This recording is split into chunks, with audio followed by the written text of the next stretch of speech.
Praise the Lord. जय मसीह की। प्रभु का अनुग्रह और परमेश्वर की शांति हम सब मसीही विश्वासियों के साथ हमेशा हमेशा होती रहे, प्रभु यीशु के सामर्थी और पवित्र नाम में आमीन।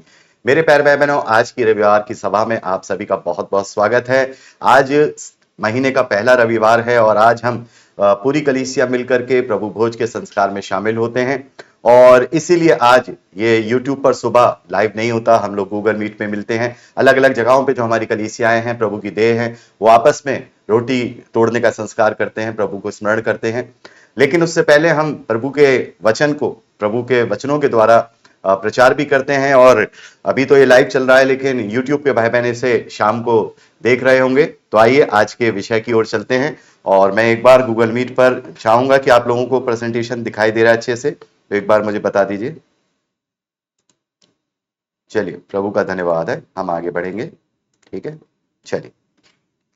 तो मेरे प्यारे भाई बहनों, जैसा कि आप लोग देख पा रहे हैं, आज का विषय बहुत महत्वपूर्ण है।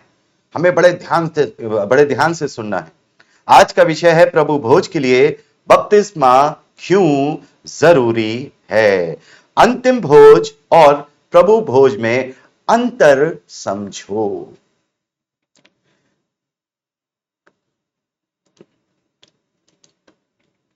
मेरे प्यारे भाई बहनों, आज बहुत सारे प्रचारकों के द्वारा यह प्रचार किया जा रहा है कि प्रभु भोज के लिए बपतिस्मे की कोई जरूरत नहीं है। कोई भी जो प्रभु पर विश्वास करता है वो प्रभु भोज ले सकता है। तो बाइबल इसकी हमें क्या आज्ञा देती है, इसको हम आज बहुत अच्छे से समझेंगे, क्योंकि लोगों ने इसको एक प्रोपेगेंडा बना लिया है। अपनी भीड़ को जमा करने के लिए, वो मनुष्यों को प्रसन्न करने के लिए अपने मन की बातों को करने चले हैं। और हम देखते हैं कि यह बात एंटी क्राइस्ट के लिए कही गई है। यह बात एंटी क्राइस्ट के लिए यह भविष्यवाणी की गई है कि वो क्या करेगा, मेल बलि और होम बलि बनकर आएगा। हो सकता है भौतिक रूप से जब थर्ड टेंपल बन जाए, जो कि पॉसिबल नहीं है, लेकिन फिर भी प्रभु के लिए सब संभव है। उसकी योजना क्या है हम केवल आकलन कर सकते हैं। लेकिन अगर हम आत्मिक रूप से देखें तो हम मसीह विश्वासी परमेश्वर का मंदिर है ना। पहला कुरिन्थियों 3 अध्याय 16वें वचन के अनुसार। और हमारे जीवन में भी एक बलिदान है। वो बलिदान अलग है जो हम प्रतिदिन अपना क्रूस उठाते हैं, जीवित, पवित्र और परमेश्वर भावतो बलिदान करके। लेकिन ये दो बलियां हम परमेश्वर के निकट चढ़ाते हैं। और सबसे पहला बलिदान हमारे शरीर का है, मन का खतना, जो बपतिस्मे के रूप में हम करते हैं। और दूसरा वो बलिदान, प्रभु के बलिदान को स्मरण करके हम परमेश्वर के पास लेके जाते हैं। तो ये शैतान का बहुत बड़ा प्रोपेगेंडा है कि कलीसिया में से इन दो चीजों को गायब कर दो। कलीसिया में से इन दो चीजों को गायब कर दो, इसका महत्व खत्म कर दो। क्योंकि जब इन दोनों संस्कारों का महत्व कलीसिया में नहीं रहेगा तो ऑटोमेटिकली कलीसिया भटक जाएगी। और वैसे आधा काम तो वो कर चुका है। आधा काम हम देखते हैं कि लोगों को प्रभु भोज का महत्व ही नहीं पता है। लोगों को यही नहीं पता है कि वो बपतिस्मा क्या होता है। वो बचपन में भी बपतिस्मा दे देते हैं और किसी भी तरीके से, और अब तो नया कि भाई बिना बपतिस्मे के भी प्रभु भोज दिया जा सकता है। तो बाइबल इसकी हमें क्या आज्ञा देता है। पहली बात तो ये दोनों क्रियाएं, ये क्रिया है, ये एक एक्ट है कि हम क्रिया करते हैं ना। बैप्टिज्म लेते हैं तो भी एक क्रिया करते हैं, प्रभु भोज लेते हैं तो भी एक क्रिया करते हैं। तो ये दोनों क्रियाएं आपस में जुड़ी हुई हैं, जैसे एक सिक्के के दोनों पहलू। एक सिक्के के दोनों पहलू अर्थात मेरे प्यारे भाई बहनों, क्या कोई ऐसा सिक्का बाजार में चल सकता है जिसमें एक तरफ तो छाप लगी हो और एक तरफ छाप ना हो, जिसकी तरफ एक तरफ तो लिखा हो और दूसरी तरफ खाली हो? क्या ऐसा कोई सिक्का बाजार में चल सकता है? नहीं चल सकता। वैसे ही मेरे प्यारे भाई बहनों, एक मिनट, वैसे ही यदि हमने बपतिस्मा लिया है और प्रभु भोज में संगति नहीं करते हैं, या फिर हमने प्रभु भोज में तो संगति करते हैं लेकिन बपतिस्मा नहीं लिया है, तो भी हमारा विश्वास अधूरा है। ये दोनों परस्पर चलने वाली चीजें हैं। ये दोनों एक दूसरे से जुड़ी हुई चीजें हैं। ये दोनों सिक्के के दो पहलू हैं। तो मेरे प्यारे भाई बहनों, हमारे सभी सवालों के जवाब हमें पवित्र शास्त्र बाइबल से मिलते हैं। यदि हम चाहें तो अपने मन की बातों के अनुसार उसे समझ लें, जैसे कि पतरस ने भी हमें क्या किया है, पतरस ने भी हमें वार्न किया है पौलुस की पत्रियों को लेकर के कि उसमें ऐसी बहुत सारी बातें हैं जिसमें अनपढ़ और चंचल अपने ही नाश होने का कारण पवित्र शास्त्र की अन्य बातों को खींचतान करके करते हैं। तो पवित्र शास्त्र बाइबल हमें सारे सवालों के जवाब देता है। यदि हम अपने मन के हिसाब से करें तो हमें, चाहे हम अपने मन के हिसाब से माने या फिर हम चाहें तो सच्चे वचन को माने, क्योंकि यदि मन की मानेंगे तो परमेश्वर के सामने लज्जित होना पड़ेगा, और यदि हम सच्चे वचन की मानेंगे तो हम सर उठाकर उसके आने पर उसकी महिमा, प्रशंसा और आदर का कारण ठहरेंगे।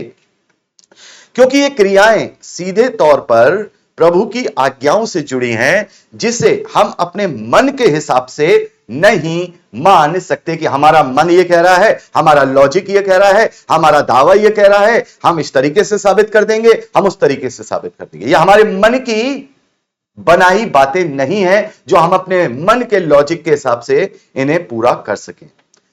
प्रेजेंटेशन बराबर चल रहा है ना? ठीक है, चलिए कर सके।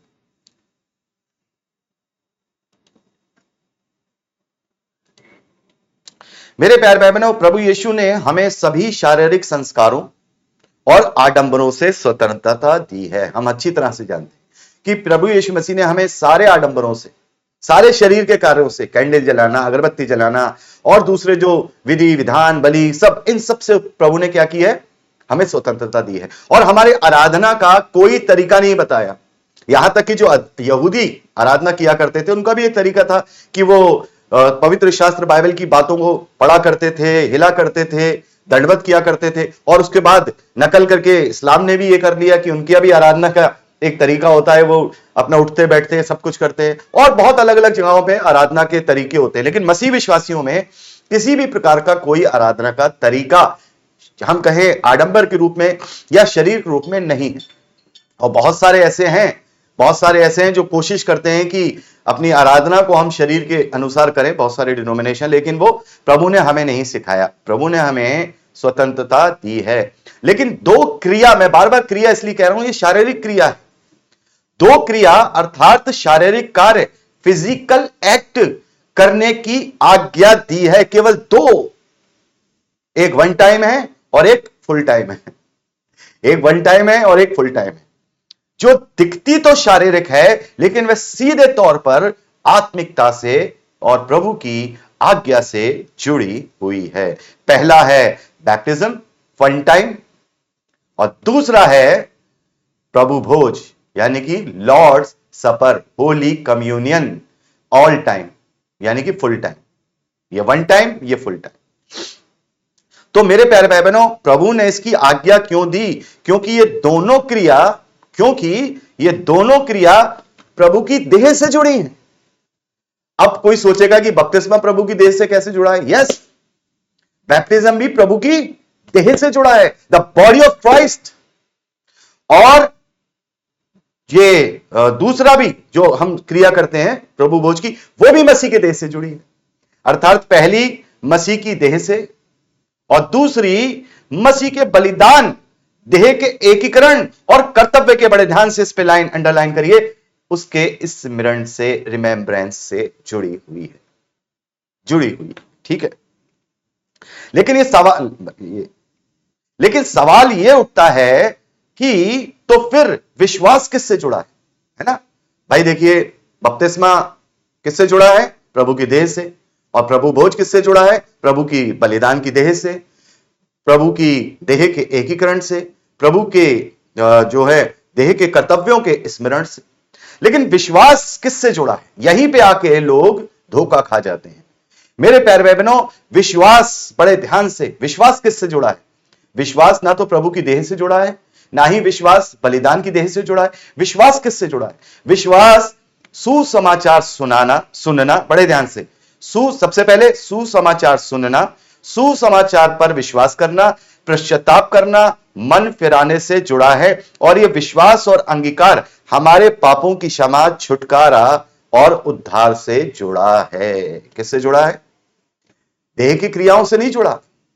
विश्वास देह की क्रियाओं से नहीं जुड़ा। विश्वास सीधे तौर पे उद्धार से जुड़ा है। जैसे वो डाकू प्रभु के बगल में जो क्रूसिफिकेशन जिसका हुआ था, उसने अंगीकार किया, प्रायश्चित किया, उसने विश्वास किया और उसने देह का कोई कार्य नहीं किया, ना ही वो उसने बपतिस्मा लिया, लेकिन वो सीधे प्रभु ने क्या कहा, आज ही तू मेरे साथ स्वर्गलोक में होगा। और जैसा पौलुस ने कहा, बड़े ध्यान से, जैसा पौलुस ने कहा, रोमियो की पत्री उसका 10वां अध्याय 9वें और 10वें वचन में पौलुस इस बात को कहते हैं।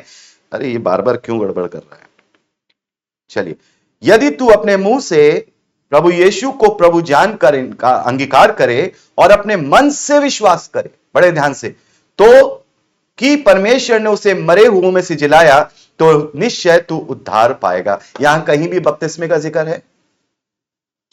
ये तो नहीं कहा पौलुस ने कि यदि तू विश्वास करे और फिर बपतिस्मा ले फिर उसके बाद उद्धार पाएगा। नहीं, पौलुस यहां कह रहे हैं यदि तू अपने मुंह से प्रभु को प्रभु जानकर अंगीकार करता है और मन से विश्वास करता है कि उसे मरे हुए में से परमेश्वर ने जलाया और वो जी उठा है, तो तू निश्चय उद्धार पाएगा।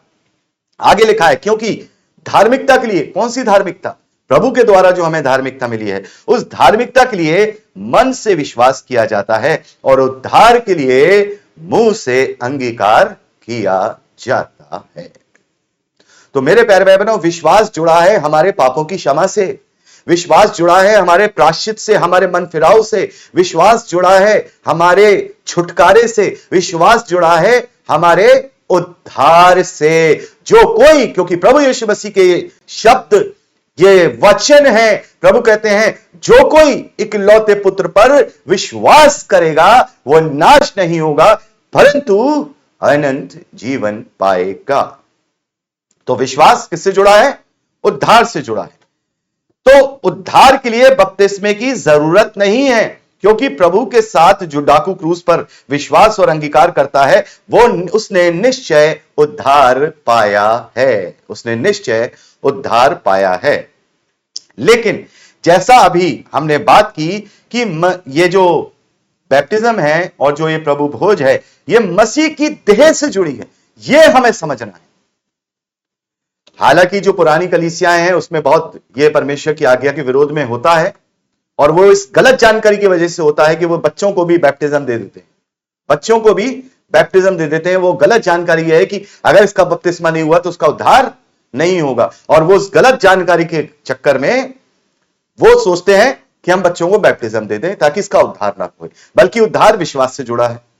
लेकिन फिर भी मैं उनके एक पैटर्न की तारीफ करूंगा, फिर भी वो प्रभु की देह का और प्रभु की मेज का महत्व थोड़ा बहुत तो जानते ही हैं। इसलिए जानते हैं क्योंकि वो जानते हैं कि बपतिस्मा प्रभु की देह से जुड़ा हुआ है। वो जानते हैं, ये भी जानते हैं, अच्छा वो गलत कॉन्सेप्ट है उनका एक कि बच्चों का बपतिस्मा दे दो कि उद्धार हो जाएगा, लेकिन उनका एक सही कॉन्सेप्ट भी है, और उनका सही कॉन्सेप्ट यह है कि वो जानते हैं कि बपतिस्मा सीधे तौर से प्रभु भोज से जुड़ा है, मसीह की देह से जुड़ा है। इसीलिए उस बपतिस्मे का वो जवानी में आके उस बच्चे का कंफर्मेशन करते हैं, जो कि गलत है, अनबिब्लिकल है। मैं आज साफ तौर पे कहता हूं अनबिब्लिकल है, लेकिन फिर भी वो महत्व जानते हैं कि बैप्टिज्म सीधे तौर पे मसीह की देह से जुड़ा हुआ है। इसलिए वो बिना कंफर्मेशन के, अब उस बैप्टिज्म का कंफर्मेशन होता है कि हाँ भाई ये बैप्टाइज है कि नहीं है। तो पहले क्या था? पहले चीट मार के क्या करे थे छोटे से बच्चे के साथ। तो सभी ये सब डॉक्ट्राइन जो है बिल्कुल गलत है, परमेश्वर के विरोध में है, लेकिन फिर भी थोड़ा बहुत तो उनके अगुओं को ये पता है, डर है परमेश्वर का कि हाँ कि भाई जो बपतिस्मा है वो तो प्रभु भोज से जुड़ा है, इसलिए बिना कंफर्मेशन के उनके जवानों को भी प्रभु भोज में शामिल नहीं किया जाता है। ठीक है, आगे बढ़ते हैं। लेकिन हाँ, जैसा कि हमने बात की कि ये मसीह की देह से जुड़ी है, लेकिन कैसे जुड़ी है? आइए वचन से देखते हैं। बिना वचन के कुछ भी सिद्ध नहीं होता। ठीक है, पहला कुरिन्थियों 12वां अध्याय उसके 13वें वचन में पौलुस इस प्रकार लिखते हैं। पौलुस लिखते हैं, क्योंकि हम सब ने, ऑल बिलीवर्स, हम सब ने, क्या यहूदी हो, क्या यूनानी हो, क्या दास हो, क्या स्वतंत्र हो, एक ही आत्मा के द्वारा, बड़े ध्यान से, एक ही आत्मा के द्वारा एक देह होने के लिए, क्या लिखा है? एक देह होने के लिए बैप्टिज्म लिया, और हम सबको एक ही आत्मा पिलाया गया। अर्थात मेरे प्यारे भाई बहनों, हम सब मसीह विश्वासी जो बैप्टिज्म लेते हैं, जो बैप्टिज्म लेते हैं, वो उद्धार का बैप्टिज्म नहीं लेते हैं, वरन वो देह में एक होने के लिए बैप्टिज्म लेते हैं। ये कॉन्सेप्ट हमें समझना होगा। यह कॉन्सेप्ट हमें समझना होगा। हम जो बपतिस्मा लेते हैं मेरे प्यारे भाई बहनों, वो मन फिराव का नहीं वरन पवित्र आत्मा की सहभागिता का बपतिस्मा लेते हैं।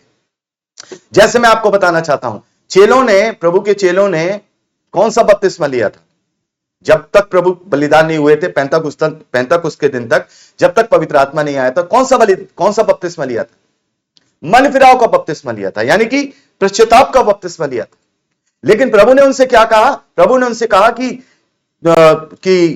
अब तक तुमने पानी से मन फिराव का बपतिस्मा पाया है, लेकिन अभी तुम रुके रहो यरूशलेम में, तुम क्या करोगे? पवित्र आत्मा का बपतिस्मा पाओगे। तो मेरे प्यारे भाई बहनों, हम जब प्रभु पर विश्वास करते हैं तो वो मन फिराव का बैप्टिज्म, वो मन फिराव का जो प्रायश्चित है वो हमारा होता है। लेकिन एक देह होने के लिए पवित्र आत्मा की सहभागिता का बपतिस्मा वो असली बपतिस्मा है। तो इसका मतलब ये नहीं है कि जिस दिन हम विश्वास करते हैं उस दिन हमें पवित्र आत्मा नहीं मिलता। यह भी गलत है, क्योंकि जिस दिन हम विश्वास करते हैं उस घड़ी से ही पवित्र आत्मा हमारी सहभागिता करना शुरू कर देता है। लेकिन पर्सनल सहभागिता और कलीसियाई सेवकाई में फर्क होता है, और यही फर्क हमें समझना है। क्या चेलों के पास प्रभु का साथ नहीं था? क्या चेलों के साथ प्रभु 40 दिन तक नहीं रहे? तो प्रभु का साथ उनके साथ था, लेकिन पवित्र आत्मा का जब अभिषेक उन पर हुआ तब वो कलीसियाई रूप में प्रभु की एक देह बन गए। अर्थात अब जो मसीह विश्वासी बपतिस्मा लेते हैं वो केवल मन फिराव का नहीं लेते, वरन अंगीकार और एक देह होने के लिए बपतिस्मा लेते हैं। एक देह होने के लिए बपतिस्मा लेते हैं। आगे बढ़ते हैं। अर्थात बपतिस्मा मसीह की देह में सम्मिलित होने का संस्कार है। ठीक है, सम्मिलित होने का संस्कार है। अर्थात देह कलीसिया के सामने विश्वास के अंगीकार की घोषणा, जो पानी में डूबकर सांकेतिक रूप का प्रमाण है। अर्थात यह भी तो हो सकता था कि भाई केवल कलीसिया के सामने वो अंगीकार कर दे, पानी में डुबकी लगाने की क्या जरूरत थी? लेकिन पानी में डुबकी लगाने का मतलब एक ठोस प्रमाण है। जैसे कि अगर मैं और आप एक एग्रीमेंट करते हैं और केवल कागज पे लिखाएं और नीचे सिग्नेचर ना करें तो वह एग्रीमेंट अधूरा माना जाता है। वैसे ही पानी में डूबना का संस्कार एक सिग्नेचर के रूप में है कि मैंने ये करके दिखा दिया। जैसे कि परमेश्वर ने जब अब्राहम के साथ वाचा बांधी थी तो मनुष्यों की रीति पर बांधी थी। याद है परमेश्वर ने अब्राहम से क्या कहा उत्पत्ति की पुस्तक में कि मैं तेरी रीति पर, मनुष्यों की रीति पर वाचा बांधूंगा। और उसने क्या कहा? तमाम जो पशु व पक्षी जो बोले थे प्रभु ने कि उनको 2 हिस्सों से काट लिया और मैं उनके बीच में से आग में से होकर गुजर जाऊंगा। क्यों किया परमेश्वर ने? क्यों किया? वो तो वैसे ही कह देता। परमेश्वर को ये करने की क्या जरूरत थी कि वो उस आग में से उसमें से बीच में से गुजर गया? क्योंकि परमेश्वर मनुष्यों की रीति पर मनुष्यों से बात करता है। तो यह प्रमाणिक है कि मैंने एक क्रिया को करके ये एक तरीके से सील कर दिया, एक तरीके से स्टैंप लगा दिया कलीसिया के सामने। अब वो डिनाई नहीं कर सकता कि मैंने अंगीकार नहीं किया था, क्योंकि वो डूब गया। अब उसने डूबकर अपना पुराना मार के ये एक चिन्ह स्थापित कर दिया कि अब मैं मसीह में नई सृष्टि हूं। तो इस सांकेतिक प्रमाण है और कलीसिया के सामने विश्वास और अंगीकार की घोषणा है जो पानी में डूबकर की जाती है, जिससे कि वो विश्वासी अब देह का अंग बन जाता है। वरन देह का ही अंग नहीं, वरन पहले वो मसीह की देह बनता है। रोमियो में हम पढ़ते हैं 6 अध्याय में कि पौलुस ने कहा रोमियो की पत्री में कि हम जितनों ने मसीह का बपतिस्मा लिया है, क्या हम नहीं जानते कि उसकी मृत्यु का बपतिस्मा लिया है? अर्थात अब हमारा पुराना मर गया और मसीह मुझ में जीवित है। और यही पौलुस गलातियों 2:20 में कहते हैं कि अब मैं जीवित न रहा वरन अब मसीह मुझ में जीवित है। तो जब हम बपतिस्मे का संस्कार करते हैं तो इस बात की घोषणा कर देते हैं, हालांकि पहले से ही मसीह मुझ में जीवित है, लेकिन यह घोषणा कलीसिया के सामने होती है कि अब मैंने कलीसिया के सामने, मेरे सामने और पिता पुत्र और पवित्र आत्मा के सामने ये एक्ट करके ये घोषणा कर दी कि अब मैं मर गया। देखो मैंने एक मुर्दे जैसा अपने आप को मार लिया पानी में, मानो कि मैंने अपना मार लिया। और जब मैं निकला तो उसमें मसीह मुझ में जीवित होके निकला। और जब मसीह उसमें जीवित है तो वो मसीह की देह बना। और जब वो मसीह की देह बना तो मसीह की देह का एक्टिव एक सक्रिय अंग बना। तो ये केवल यह केवल उद्धार से जुड़ा हुआ नहीं है, यह इसका एक बहुत बड़ा क्या है, महत्व है मेरे प्यारे भाई बहनों। क्योंकि मन का विश्वास प्रभु के लिए है। क्या मन में मैंने विश्वास कर लिया, वो प्रभु के लिए है, लेकिन देह की क्रिया और अंगीकार कलीसिया के लिए गवाही बनती है।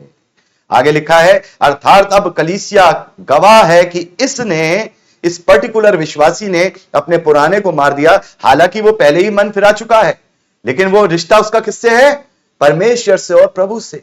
लेकिन जब वो कलीसियाई रूप में एक संस्कार को पूरा करता है, तब उसका रिश्ता मसीह की देह से बनता है, जब उसका रिश्ता मसीह की देह से बनता है। लेकिन अब यहां कलीसिया गवाह है कि अब यह विश्वासी कलीसिया में मसीह की देह बनकर देह का अंग बन गया है। और जब देह का अंग बन गया है तो हम आश्वस्त हैं इसकी गवाही के कारण, हम आश्वस्त हैं इस गवाही के कारण कि इसने गवाही दी और वो संस्कार पूरा करके दिखा दिया।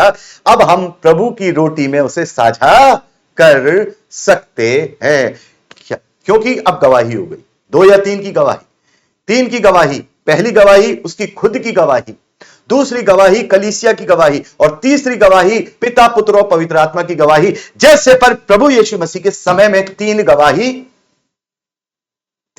थी। पता है, प्रभु यीशु मसीह ने जो भी किया वो प्रतीकात्मक रूप से किया कि अभी तो ये होने दे, हमें सब प्रकार की धार्मिकता पूरी करनी जरूरी है। लेकिन उस वक्त की घटना को याद करिए, जब प्रभु ने बपतिस्मा लिया, वहां भी 3 की गवाही।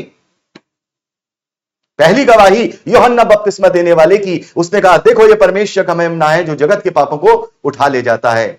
दूसरी गवाही प्रभु यीशु मसीह की, उसने बपतिस्मा लिया। और तीसरी गवाही, वहां पर हम देखते हैं तीनों उपस्थित हैं, पिता उपस्थित है, पुत्र उपस्थित है और पवित्र आत्मा कबूतर के समान फड़फड़ाता हुआ यूहन्ना बपतिस्मा देने वाले को महसूस हुआ। और यह आकाशवाणी हुई, यह मेरा प्रिय पुत्र है, मैं इससे प्रसन्न।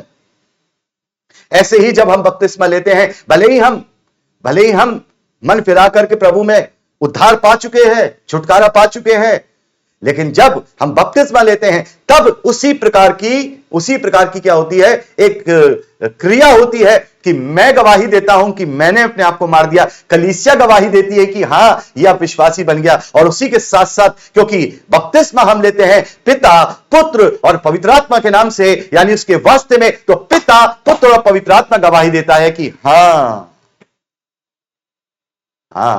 ये मेरा प्रिय विश्वासी है, अब इसके सच्चे अंगीकार से मैं प्रसन्न। और उसी घड़ी कलीसियाई रूप वाला पवित्र आत्मा की सेवा की सहभागिता उसके साथ शुरू हो जाती है। सहभागिता तो पहले भी थी, लेकिन अब पवित्र आत्मा की सहभागिता उसके साथ कलीसियाई रूप से शुरू हो जाती है कि अब उससे कौन सा वरदान देगा, अब उसे वो कौन सी नियुक्ति देगा, या उससे कौन सा कलीसियाई कार्य करवाना चाहता है। ठीक है, आगे बढ़ते हैं मेरे प्यारे बहन। तो हमारा देह में शामिल होना, तो हमारा देह में शामिल क्यों जरूरी है? देह में शामिल होना क्यों जरूरी है जबकि हम उद्धार पा चुके हैं? भाई मेरे अनुसार, और मैं अपने अनुसार नहीं कह रहा, वचन के अनुसार जब हम उद्धार पा चुके हैं बिना ही बपतिस्मे के, तो फिर देह में शामिल होना क्यों जरूरत है? क्या जरूरी है? और क्या जरूरत है प्रभु भोज की जब हम उद्धार पा चुके हैं? मेरे प्यारे भाई बहनों, यही हमें समझना है, क्योंकि जैसा हमने बात की कि प्रभु भोज मसीह की देह के बलिदान का, सबसे पहले क्या, मसीह की वो देह जो मेरे और आपके लिए तोड़ी गई, उसके लहू का, मसीह की देह का एकीकरण, अर्थात अब हम जो सब मसीह विश्वासी मिलके उसकी देह हैं, और देह के कर्तव्य, अर्थात जो देह हम बने हैं उसके कर्तव्यों के स्मरण से जुड़ी है। यही सबसे बड़े कर्तव्य का स्मरण हम हर बार प्रभु भोज जब करते हैं तो लेते हैं। इसलिए जरूरी है ताकि मसीह की देह बड़े ध्यान से, ताकि मसीह की देह एकजुट होकर मसीह के बलिदान को स्मरण करते हुए एक मन रहे, ताकि मसीह के देह के कार्यों को किया जा सके, ताकि देह का विस्तार होने पाए। हम केवल उद्धार पाने के लिए नहीं बुलाए गए हैं, केवल और केवल छुटकारे के लिए नहीं बुलाए गए हैं। हम बुलाए गए हैं अपनी बुलाहट को सिद्ध करने के लिए, और हम बुलाए गए हैं कि हम उसका महिमा का कारण बने। हम बुलाए गए हैं कि हम उसके पृथ्वी के छोर तक गवाह ठहरे, पृथ्वी के छोर तक गवाह ठहरे। मेरे प्यारे भाई बहनों, कुछ लोग अपनी बातों को अर्थात बिना बपतिस्मा के प्रभु भोज लेने की शिक्षा को सिद्ध करने के लिए 3 उदाहरण देते हैं। अब बहुत ही मतलब बिल्कुल जिसे बोल सकते हैं बुद्धिहीन बात जिसे हम कह सकते हैं, परमेश्वर के वचन से कुछ भी साबित नहीं होता। ये 3 उदाहरण देते हैं कि देखो देखो, पहला, मलिकिसिदेक ने अब्राहम को रोटी और दाखमधु दिया, तो क्या अब्राहम का बपतिस्मा हुआ था? लेकिन उसने वो रोटी और दाखमधु लिया ना, तो इसलिए उनको इतनी समझ नहीं है कि वो रोटी और दाखमधु ही था, वो मसीह की देह नहीं थी, वो प्रभु भोज नहीं था। ठीक है, खैर अभी इसी विषय में बात करूंगा। दूसरा, वो क्या कहते हैं, दाऊद ने मंदिर में से रोटी खाई, तो क्या हम नहीं जानते कि जो मेज पर रोटी रखी रहती थी मंदिर में, वो प्रभु यीशु मसीह की देह का प्रतीकात्मक रूप है कि उसने अपने आप को अन्न बलि करके चढ़ाया। तो दाऊद ने कौन सा बपतिस्मा लिया था, वो रोटी खाई उसने? देखिए क्या बुद्धि लगाते हैं, इनका लेना एक ना देना दो, प्रभु भोज का मतलब ही नहीं जानते, क्योंकि बड़े बड़े स्कॉलर तो अपने आप को 21, 25, 26 बनते हैं वो, लेकिन उन्हें यही नहीं पता है कि व्हाट इज होली कम्युनियन। क्योंकि अगर पता होता तो इस तरीके की ना समझी वाली बातें ना करते। तीसरा, सबसे ज्यादा इस पे बड़ा जोर देते, प्रभु का अपने चेलों के साथ अंतिम भोज करना, कि क्या उन्होंने उस वक्त क्या चेलों का बैप्टिज्म हुआ था क्या? मतलब उनका कहना है कि मनफिराव का तो हुआ होगा, लेकिन अभी तक तो उन्हें यही नहीं पता कि प्रभु ने अपने चेलों के साथ प्रभु भोज लिया ही नहीं था। बड़े बड़े स्कॉलर्स को नहीं पता है, सो कॉल्ड स्कॉलर्स को नहीं पता है कि प्रभु यीशु मसीह ने प्रभु भोज लिया ही नहीं है। प्रभु भोज यीशु के लिए नहीं है, प्रभु भोज किया ही नहीं प्रभु ने, क्योंकि प्रभु भोज स्मरण के लिए लिया जाता है, तो प्रभु की अपनी देह को स्मरण करेगा। प्रभु भोज कलीसिया के लिए। खैर इन तीनों में हम डिफरेंशिएट करेंगे। ठीक है, ये दोबारा हो गया। चलिए, तो मेरे प्यारे भाई बहनों, ये तीनों घटनाएं प्रभु की देह और लहू के बलिदान का संकेत या इंडिकेशन तो देते हैं, लेकिन ये सचमुच प्रभु भोज नहीं है। प्रभु भोज प्रभु के द्वारा स्थापित किया गया। बड़े दिमाग में अपने ये सब डालने ये लोग जो अपनी अपनी भीड़ जमा करने के लिए अपनी अपनी समझ का सहारा ले रहे हैं। प्रभु भोज प्रभु यीशु के द्वारा स्थापित किया गया है। ये एक्ट ना उससे पहले कभी था, ना उससे पहले इसकी चर्चा थी, प्रभु के द्वारा स्थापित किया गया। ये यहां देह के बलिदान की संकेत, माफ कीजिएगा, यहां देह के बलिदान की संकेतिक भविष्यवाणी तो है, लेकिन ये प्रभु भोज नहीं है। इंडिकेटिव तो है, ये प्रभु की देह को इंडिकेट तो करता है, प्रभु के बलिदान को भी इंडिकेट करता है ना, होने वाले बलिदान को, लेकिन वो प्रभु भोज नहीं है। इसका अंतर हमें समझना होगा, क्योंकि आज भी बहुत से विश्वासी और प्रचारक इसका अंतर नहीं कर पाते, खास तौर पर बड़े ध्यान से। मलिकिसिदेक का और दाऊद ने रोटी खाई वो भी करूंगा, लेकिन खास तौर पर अंतिम भोज और प्रभु भोज में अंतर नहीं कर पाते हैं। मैंने देखा है बहुत सारे लोगों, क्योंकि ये बिना बाइबल स्टडी किए हुए प्रचारक बन जाते हैं, या फिर एक्साइटमेंट में स्टडी तो किए होते हैं, लेकिन एक्साइटमेंट में अपने मन के विचारों को परमेश्वर के वचन से ऊपर रखने लगते हैं। तो अंतिम भोज और प्रभु भोज, the Last Supper and the Lord Supper में अंतर नहीं कर पाते। लास्ट और लॉर्ड्स, बड़े ध्यान से, लास्ट सपर, उन्हें सपर तो याद रहता है, लेकिन लास्ट और लॉर्ड्स में वो अंतर नहीं कर पाते। मेरे प्यारे भाई बहनों, हर संकेतिक घटना वास्तविक रियलिटी नहीं होती है। वो प्रभु यीशु से रिलेटेड तो होती है, लेकिन वो प्रभु यीशु मसीह की क्रिया नहीं होती। जैसे उदाहरण के तौर पर मेमना, अब हर एक मेमना प्रभु यीशु मसीह को इंडिकेट नहीं करता है कि अब हर एक मेमने को देख के बोले ये तो प्रभु यीशु मसीह। मेमना केवल मसीह की बलिदान को इंडिकेट करता है, तो मेमना पवित्र नहीं है, प्रभु का मेमना पवित्र है। ठीक है। दूसरा, फसह तो फसह जो है वो क्रूस को संकेत करता है, क्रूस का संकेत करता है। ठीक है।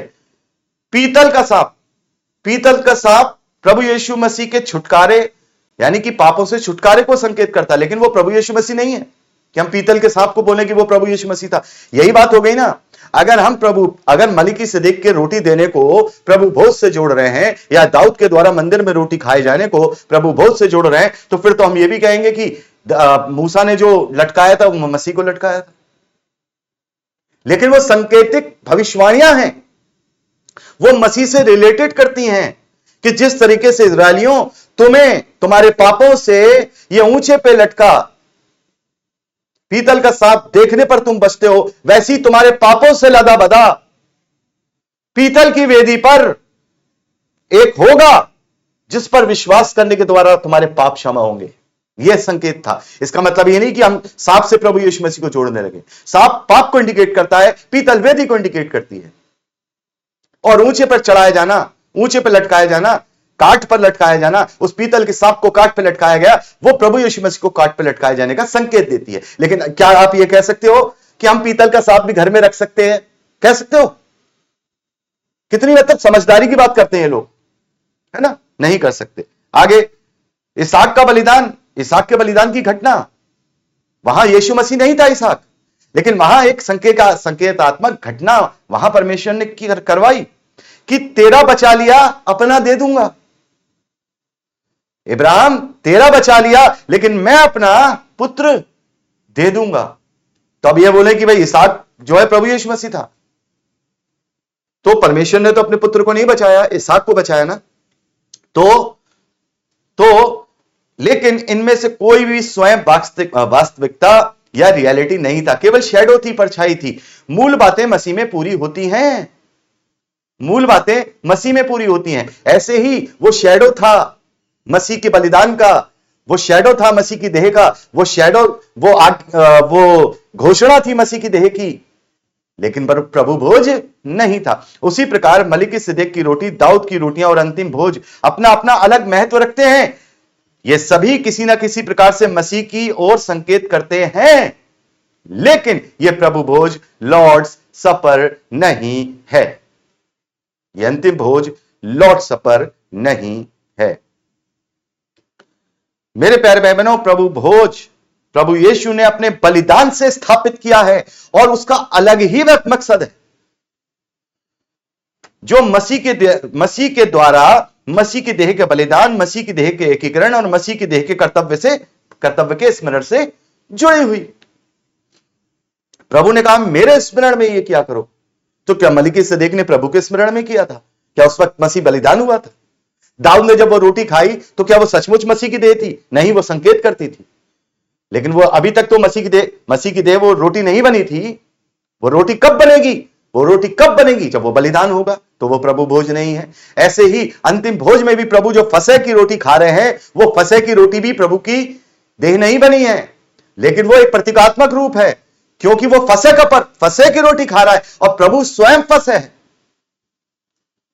वो आने की अपने बलिदान की घोषणा कर रहा है। अभी देखेंगे इसको बहुत ही विस्तार से, ठीक है? तो सबसे पहले हम देखेंगे मलिकिसिदक की रोटी और दाखमधु जो उसने इब्राहिम को दी थी। उत्पत्ति की पुस्तक 14वें अध्याय 18वें और 19वें वचन में पढ़ते हैं, तब शलेम का राजा मलिकिसिदक जो परम प्रधान ईश्वर परमेश्वर का याजक था, रोटी ली और दाखमधु ले आया। सबसे बड़ी बात तो यहां देखिए, वो दाखरस नहीं था, वो दाखमधु था। खैर कोई बात नहीं। रोटी और दाखमधु ले आया, और उसने इब्राहिम को वह आशीर्वाद दिया, परम प्रधान परमेश्वर की ओर से जो आकाश और पृथ्वी का अधिकारी है, तू धन्य हो। उसने आशीष दी। तो क्या यहां प्रभु भोज किया गया? प्रभु भोज किया गया? उसने तो केवल ये इब्राहिम को दी थी। रोटी तोड़कर उसने और दूसरे राजा को और पूरे कबीले को थोड़ी ना बांट दी थी। ये इस बात का इंडिकेशन था मेरे प्यारे भाई बहनों, ये पहली घटना है जिसका लोग दावा करते हैं नासमझी में। हमें ध्यान देना होगा कि यहां प्रभु भोज का संस्कार हुआ था? नहीं हुआ था। नहीं, क्योंकि अभी तक मसीह का बलिदान नहीं हुआ था जिसे स्मरण किया जा सके।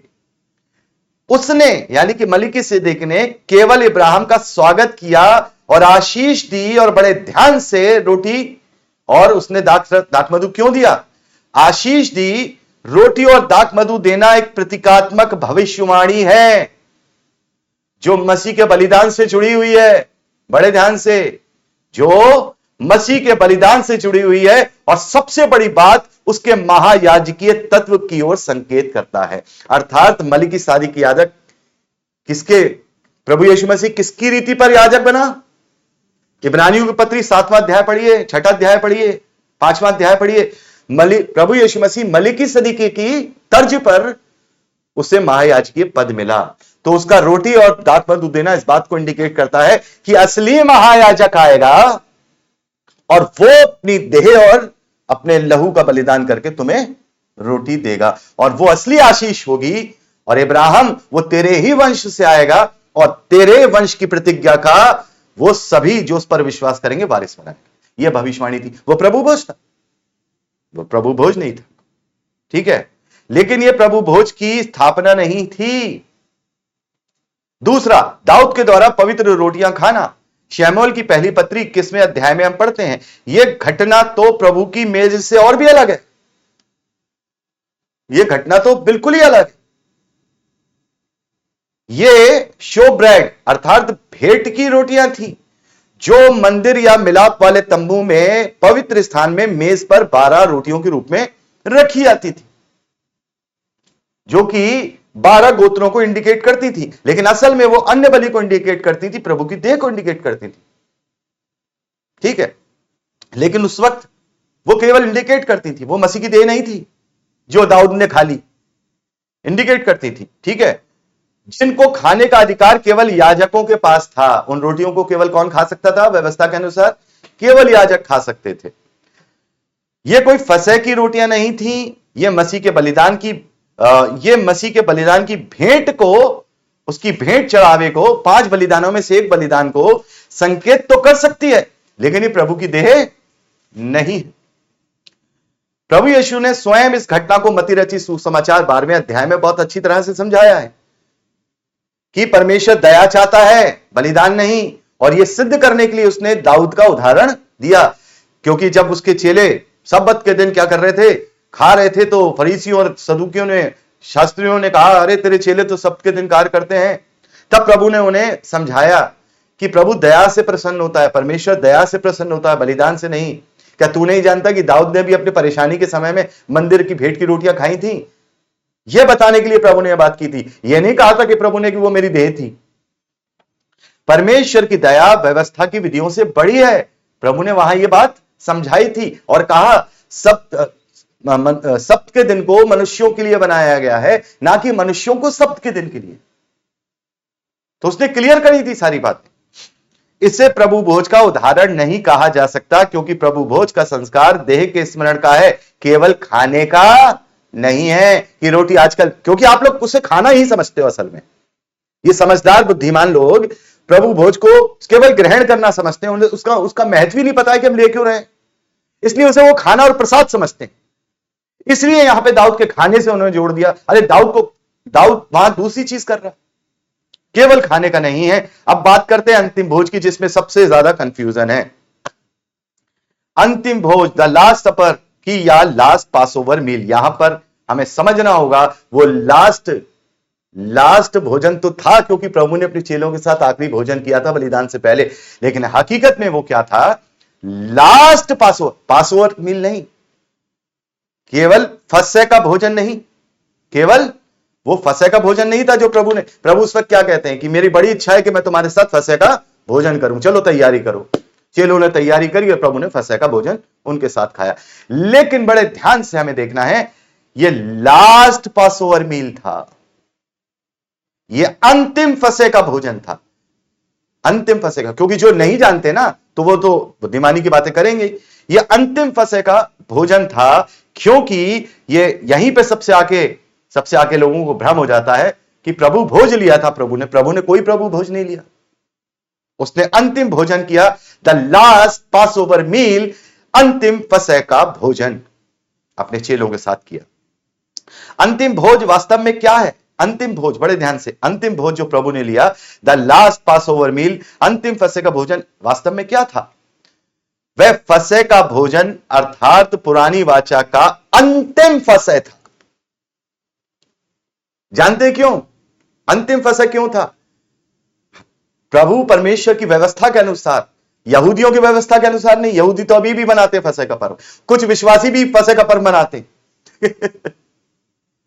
पर वो अंतिम फसह था जो प्रभु ने बनाया था व्यवस्था के अनुसार, पुराने नियम के अनुसार, जो प्रभु ने बलिदान से पहले चेलों के साथ अंतिम भोजन के रूप में मनाया था, क्योंकि उसके बाद कोई फसह बाकी नहीं रहेगा। मनुष्यों के लिए कोई फसह का बलिदान बाकी नहीं रहेगा, क्योंकि प्रभु यीशु मसीह स्वयं फसह का मेमना बनकर सुबह दोपहर को बलिदान होने वाला है। और उसके बाद कोई फसह नहीं। वो लास्ट फसह जो व्यवस्था के अनुसार था, वो किसने बनाया? किसी मनुष्य ने नहीं, वरन परमेश्वर ने बनाया। अपने निष्कलंक मेमने का बलिदान करके फसह का मेमना प्रभु यीशु मसीह को स्थापित किया, और कहा गया कि उसकी कोई हड्डी नहीं तोड़ी गई, क्योंकि फसह के मेमने की हड्डी तोड़ी नहीं जाती। ठीक है, उसी भोजन के बीच में, जब वो फसह का पर्व मना रहा था, उसी भोजन के बीच में प्रभु यीशु मसीह ने एक नए संस्कार की स्थापना की। उसी भोजन के बीच में, क्योंकि वह अंतिम भोजन था, नए संस्कार की स्थापना की। अर्थात फसह की मेज तो एक थी। फसह की मेज में प्रभु रोज रोटी खा रहा था, फसह की रोटी, अख़मीरी रोटी, वो तो एक थी। वहां 4 प्याले पिए थे प्रभु ने, 4 प्याले रखे जाते थे। प्रभु ने अंतिम प्याला नहीं पिया था। और ये क्या था? मैंने इसके विषय में संदेश बनाया हुआ है। 4 प्याले होते हैं फसह के मेज में, दाखरस के। प्रभु ने अंतिम प्याला नहीं पिया था। और वो 3 कौन कौन से प्याले होते हैं, वो आप चाहे तो पिछले रिजरेक्शन डे पे मैंने शायद बनाया है, उससे पहले वो आप देख सकते हैं। लेकिन चौथा प्याला, हालेल का प्याला नहीं पिया, कुछ जानते ही नहीं है। अब फिर वही वाले ना जानते तानते, बड़ी क्या जानते ना तानते, करने चले सब कुछ, फिर कहने लगते हैं हम जानते हैं। कुछ नहीं जानते भाई। वचन पढ़ो, पहले उसके पीछे की चीजें देखो। अर्थात फसह की मेज एक थी, लेकिन वहां 2 बातें हुई। पहली, यह अंतिम फसह का भोज था, क्योंकि इसके बाद प्रभु खुद फसह का बलिदान बनेगा। इसके बाद फसह फिर से ना किया जाएगा, क्योंकि परमेश्वर ने असली फसह अपने निष्कलंक मेमने का बलिदान को पूरा किया और फसह पूरा हुआ। इसके बाद अब कोई फसह नहीं होगा। वही अंतिम फसह था, जो असली फसह था, जो यीशु फसह का मेमना था।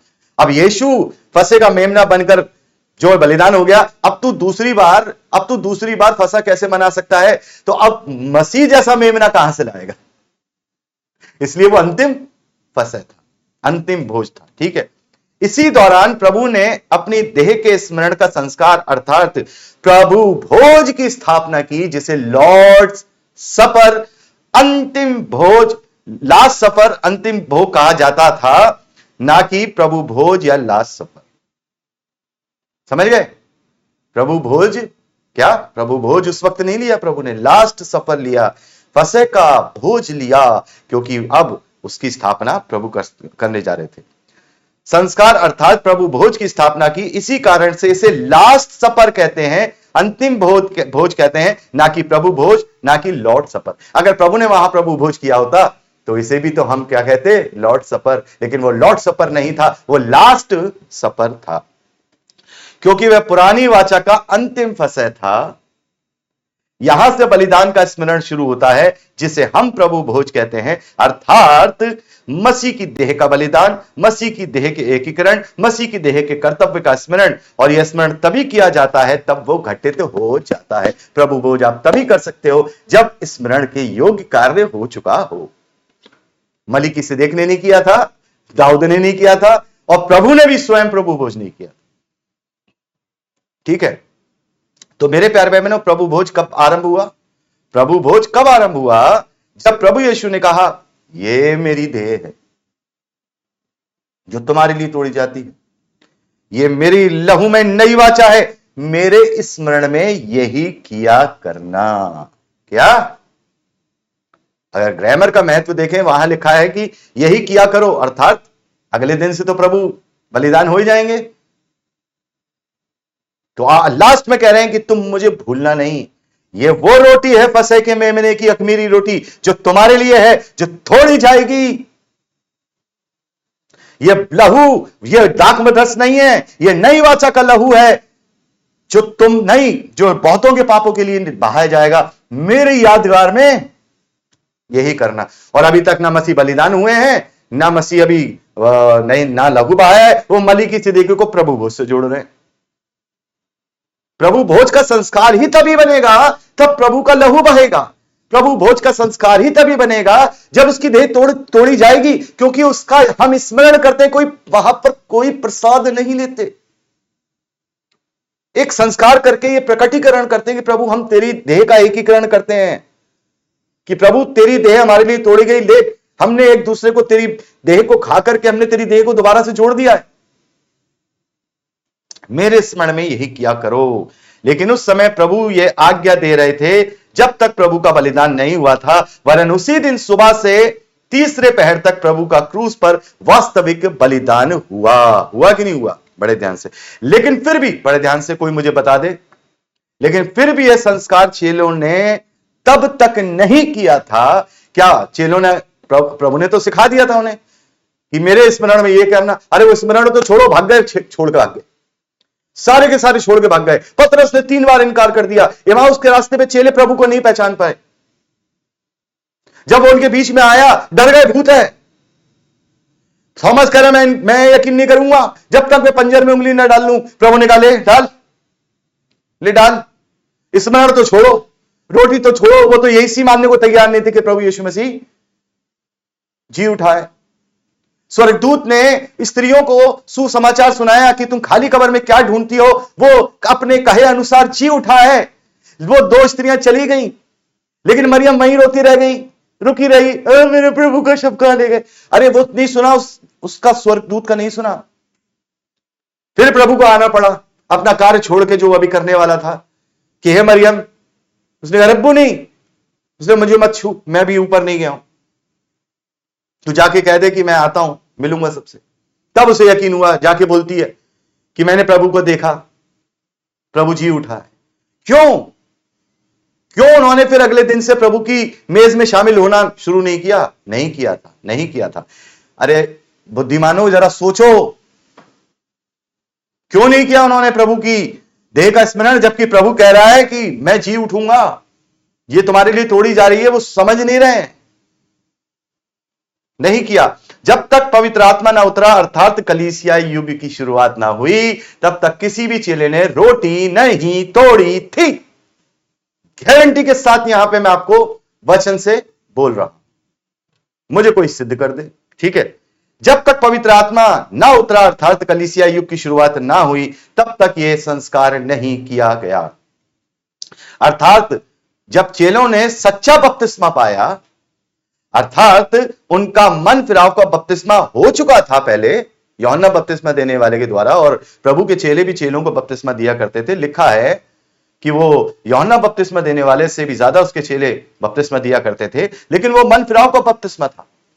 लेकिन फिर भी उन्होंने बैप्टिज्म नहीं लिया था, उन्होंने फिर भी क्या कहते हैं, प्रभु भोज नहीं लिया था, क्योंकि उनका मन फिराव का बैप्टिज्म हो चुका था। लेकिन जैसा प्रभु ने उनसे कहा था कि थोड़े दिन रुके रहो, तुम अभी इस योग्य नहीं हो, तुम अभी अधूरे हो। मतलब एक तरीके से प्रभु की सहभागिता में वो पूर्ण थे, लेकिन अभी कलीसियाई रूप में अधूरे हैं। नियुक्तियां नहीं हुई, पवित्र आत्मा का बपतिस्मा नहीं हुआ। प्रभु ने उनसे कहा थोड़े दिन रुके रहो तो तुम पवित्र आत्मा का बपतिस्मा पाओगे, अर्थात पवित्र आत्मा की सेवकाई की शुरुआत। तो बैप्टिज्म को ऐसे ही मान लिया। प्रभु भी कहते थे कि चलो मैं चला जा रहा हूं, मैं जा रहा हूं, मैं स्वर्ग आरोहण मेरा हो रहा है। 40 दिन प्रभु उनके साथ रहा, तुम 10 दिन रहना, खूब रोटी तोड़ना आपस में। लेकिन रोटी नहीं तोड़ी। क्यों नहीं तोड़ी? क्योंकि पवित्र आत्मा की सहभागिता अभी तक उन पर नहीं उतरी थी। कलीसिया युग शुरू नहीं हुआ था, देह का रूप नहीं बना था, और जब तक देह का रूप नहीं बनाता तो रोटी कैसे तोड़ेंगे? क्योंकि यह संस्कार देह का है, व्यक्तिगत विश्वासी का नहीं। तो उसने पेंतकुस्त के दिन विश्वासियों को मसीह की देह बनाकर अभिषेक किया। पवित्र आत्मा का अभिषेक जब हुआ, तब वो 120 मसीह की देह बन गए, और जब वो मसीह की देह बन गए तो उन्होंने ऊंचे पे जाकर प्रभु का प्रचार किया, और उसी दिन उनमें 3000 से ज्यादा लोग मिल गए थे। मसीह की देह बनाकर अभिषेक किया। यहां से प्रभु की आज्ञा अर्थात रिमेम्बरेंस का उद्देश्य शुरू होता है, वरना इससे पहले कोई रिमेम्बरेंस का उद्देश्य नहीं था। अगर होता तो चेले रोज रिमेंबर करते, रोटी तोड़ करके नहीं करते थे।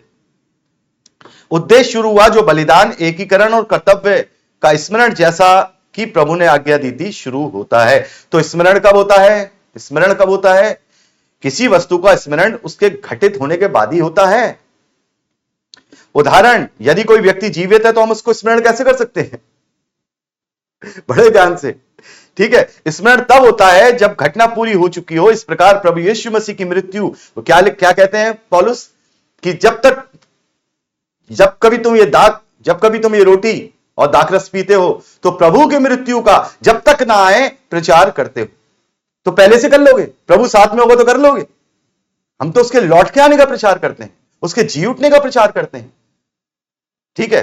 तो कोई व्यक्ति जीवित है तो हम उसका स्मरण नहीं करते। अच्छा, स्मरण तब होता है जब घटना पूरी हो चुकी हो। इस प्रकार यीशु की मृत्यु से पहले उनके बलिदान को स्मरण नहीं किया जा सकता था।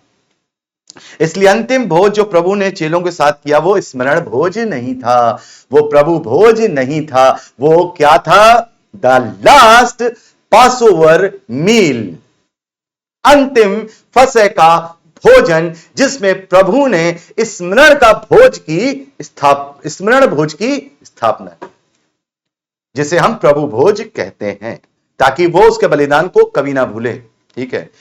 प्रभु भोज क्रूस के बाद स्मरण भोज बन गया, और वह भी कलीसियाई अर्थात मसीह की देह के युग के शुरुआत से।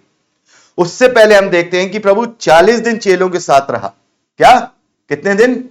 40 दिन दिखाई देता रहा चेलों को, और उसने उनके साथ भोजन भी किया।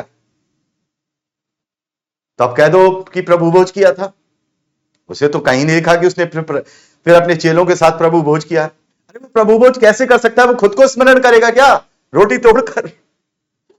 प्रभु भोज नहीं, उसने अंतिम भोज किया था। तो उनके साथ भोजन भी किया, लेकिन वह भी प्रभु भोज नहीं था, क्योंकि प्रभु उनके साथ था, और जब तक कोई किसी के साथ हो तो स्मरण नहीं किया जाता। और प्रभु ने भी यही कहा था कि मैं तुमसे, क्या कहा था प्रभु ने? याद है? बुद्धिमानों, कभी बाइबल भी पढ़ लिया करो।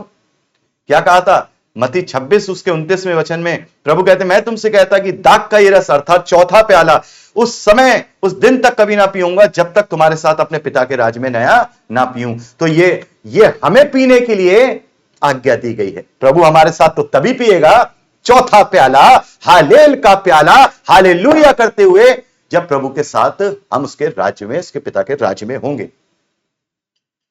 तो अंतिम भोज कैसे प्रभु भोज बन सकता है? ठीक है, चलिए आगे बढ़ते हैं। इसलिए हमें इसके महत्व को कम करके नहीं आंकना है, बड़ी बुआ बन के केवल भीड़ जमा करने के लिए, और ना ही इसे किसी भी घटना से जोड़ना है सिवाय प्रभु का बलिदान की देह और नई वाचा के लहू से। किसी से नहीं जोड़ सकते हम इसे। यह संस्कार मसीह की देह का संस्कार है, ना कि व्यक्तिगत विश्वासी का, और ना उद्धार से जुड़ा है। इसलिए देह का संस्कार मसीह की देह बनकर ही किया जा सकता है। क्या? यह संस्कार कोई व्यक्तिगत नहीं है कि मैं खुद ही रोटी तोड़ दूं, दाखरस पी लूं और हाँ मैंने होली कम्युनियन कर लिया। यह संस्कार देह से जुड़ा है, यह व्यक्तिगत नहीं है, और ना ही उद्धार से जुड़ा है। इसलिए देह का संस्कार मसीह की देह बनकर ही किया जा सकता है, और उस देह के एकीकरण की घोषणा अर्थात उचित रूप से बपतिस्मा जरूरी है, और देह की उपस्थिति भी आवश्यक है। मैं अकेले नहीं तोड़ सकता रोटी। हमारे यहां ऑनलाइन प्रभु भोज नहीं होता है, हमारे यहां ऑनलाइन प्रभु भोज नहीं होता है। हमारे यहां जो है भौतिक रूप से प्रभु भोज होता है। यहां मैं केवल प्रचार करता हूं, लेकिन हम सब अपनी जगह अलग अलग देह की उपस्थिति में प्रभु भोज करते हैं। अर्थात देह की उपस्थिति भी आवश्यक है, अर्थात 2 या उससे अधिक विश्वासियों का जमा होना और रोटी तोड़कर एक दूसरे में आपस में बांटना, यह होता है प्रभु भोज। यह नहीं हो सकता कि फलाने पास्टर वहां पर प्रभु भोज ले रहे हो, मैं अकेला घर में हूं, मैंने रोटी तोड़ ली। वो प्रभु भोज नहीं है। व्यक्तिगत उपस्थिति प्रभु भोज नहीं होती। तो हमें वचन से जांचना है, बड़े ध्यान से हमें वचन से जांचना है। क्या जांचना है? क्योंकि कलीसिया का युग पवित्र आत्मा के उतरने के बाद हुआ। क्या? हमें हर बात को कहां से जांचना है? वचन से। क्योंकि कलीसिया का युग कब शुरू हुआ? पवित्र आत्मा के पेंतकुस्त के दिन उतरने के बाद से शुरू हुआ। इसलिए कलीसियाई कार्यों के लिए हमें सुसमाचार की पुस्तकों से आगे की पुस्तकें पढ़नी होती हैं। तो पहले हम पहली सदी की कलीसिया का पैटर्न देखेंगे। ठीक है, देखिए प्रेरितों के कार्य 20वां प्रेरितों के कार्य 2 अध्याय 40वें वचन से लेकर 42वें वचन तक। बड़े ध्यान से एक एक चीज को मैं यहां 7 बातें निकाल के लाया हूं, एक क्रम निकाल के लाया हूं। क्या उसने अर्थात पतरस ने बहुत और भारी, माफ कीजिएगा, उसने अर्थात पतरस ने बहुत और बातों से भी गवाही दे देकर सुसमाचार सुनाया कि अपने आप को टेढ़ी जाति से बचाओ। अर्थात पतरस वहां क्या कर रहा था? सुसमाचार सुना रहा था, यानी कि सुसमाचार सुनाना। सबसे पहला स्टेप क्या है? सुसमाचार सुनाना। दूसरा, अतः जिन्होंने उसका वचन ग्रहण किया, अर्थात विश्वास करना और पश्चाताप करना। दूसरा स्टेप क्या है? पहला स्टेप वचन सुना, दूसरा स्टेप विश्वास किया, प्रायश्चित किया, तीसरा स्टेप यहां लिखा है उन्होंने बपतिस्मा लिया। और उसी दिन 3000 के लगभग मनुष्य उनमें मिल गए। अर्थात देह के विस्तार का और एकीकरण का कैसे मिल गए? कैसे मिल गए? विश्वास के द्वारा मिल गए। केवल क्या? पहला सुसमाचार सुनाया, दूसरा उन्होंने विश्वास किया, तीसरा उन्होंने बपतिस्मा लिया, और बपतिस्मा के संस्कार के साथ ही वो उनमें मिल गए देह के एकीकरण के साथ। ठीक है। और वे प्रेरितों से शिक्षा पाने और संगति रखने में, अर्थात कलीसिया में सम्मिलित होना और रोटी तोड़ने। फिर आता है स्टेप छठा, प्रभु भोज, और 7वां स्टेप आता है आत्मिक संगति, अर्थात प्रार्थना में लौलीन रहे। यह क्रम हमें एक क्रम दिखाई देता है और इसी क्रम से हमें कार्य करना है। सबसे पहला सुसमाचार सुनना, दूसरा सुसमाचार पर विश्वास करना और मन फिराना, प्रायश्चित करना, तीसरा बपतिस्मा लेना, चौथा देह के विस्तार में सहभागी होना, क्योंकि जब हम बपतिस्मा लेते हैं तो क्या बनते हैं? देह का विस्तार होता है और उसका एकीकरण। चौथा कलीसिया में सम्मिलित होना, और जब हम कलीसिया का अंग बन जाते हैं तो कलीसिया के साथ निरंतर सहभागिता करते हैं, और जब हम सहभागिता करते हैं तो प्रभु भोज में सहभागी होते हैं, और जब हम प्रभु भोज में सहभागी होते हैं तो सबसे लास्ट हम आपस में प्रार्थना यानी कि आत्मिक सहभागिता, आत्मिक संगति करते हैं। तो यह है 7 क्रम, तो यहां छठे क्रम तक ये तीसरा क्रम करना बहुत जरूरी। बाकी आप सब कुछ कर सकते, कोई दिक्कत नहीं, क्योंकि यह देह का संस्कार है, इसलिए देह के अंगीकार की घोषणा अर्थात एकीकरण का संस्कार अर्थात बपतिस्मे की घोषणा पानी में डूबकर करना जरूरी है। और यदि आप अकेले हैं तो चिंता की कोई बात नहीं है, आपको प्रभु भोज लेना नहीं लेना आपके ऊपर लागू नहीं होता। लेकिन अगर आप एक से ज्यादा 2 हैं तो आप एक विश्वासी दूसरे विश्वासी को बपतिस्मा दे सकता है। बहुत सारे लोगों को चिंता होती है कि अरे मैं कौन होता हूं रोकने वाला? तू कोई नहीं होता मेरे प्यारे भाई, बाइबल रोकता है। इतनी ही चिंता है तो बुला अपने पैसे पे, अपने खर्चे पे उन्हें पास, उन्होंने बैप्टिज्म दे, जैसे हमारे पास जब तक समय था हमने किया। केवल बड़ी बुआ बन के भाषण देने से, अपने मन की बातों को पूरा करने से कुछ नहीं होता, दूसरों के पैसे पर पलने से कुछ नहीं होता। खुद ही उसमें अगर तुम्हें इतनी चिंता है लोगों की तो उन्हें बैप्टिज्म देने का क्या करो, उनके लिए बैप्टिज्म देने का इंतजाम करो, लेकिन उन्हें भटकाओ मत। ठीक है। तो निष्कर्ष ये निकला है, बड़े ध्यान से निष्कर्ष पे ध्यान देंगे। मलिकिसिदक की रोटी, बड़े ध्यान से, मलिकिसिदक की रोटी दिया जाना भविष्य की ओर संकेत करता है कि एक महायाजक, असली महायाजक होगा जो अपनी देह और अपना लहू के रूप में वो तुम्हें आशीष देगा। दूसरा, दाऊद की रोटियां व्यवस्था के उद्देश्य को समझाती हैं कि व्यवस्था शैडो है, असली मसीह में, मूल जो है मसीह में है। और अंतिम भोज, बड़े ध्यान से, अंतिम भोज, अब इसे प्रभु भोज मत समझ लेना, द लास्ट पास ओवर मील, अंतिम भोज नई वाचा की स्थापना की घोषणा करता है कि देखो ये देह तुम्हारे लिए तोड़ी जाती है, ये वाचा का लहू तुम्हारे लिए बहाया जाता है। ये एस्टेब्लिशमेंट की घोषणा थी कि अब कोई फसह नहीं बनेगा, क्योंकि सुबह होते ही मैं असली फसह बनने जा रहा हूं। इसलिए प्रभु भोज प्रभु की देह का स्मरण है। प्रभु भोज प्रभु की देह का एकीकरण है। प्रभु भोज हमारी देह के एकीकरण का कर्तव्य है। तो मेरे प्यारे भाई बहनों, यहां पर मेरा जो सरमन है, जो संदेश है, वो पूरा होता है। और यहां मैं यूट्यूब के भाई बहनों से अब मैं यहां विदाई लूंगा और उसके बाद हम लोग अपने प्रभु भोज के संस्कार में आगे बढ़ेंगे। और आशा करता हूं कि हम बहुत अच्छी तरह से आज समझ चुके हैं कि हम प्रभु भोज क्यों लेते हैं।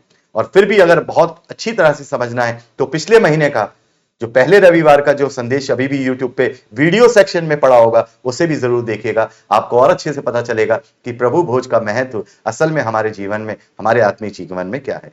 तो जो YouTube के भाई बहन हैं, उनके लिए विदाई। Praise the Lord. जय मसीह की।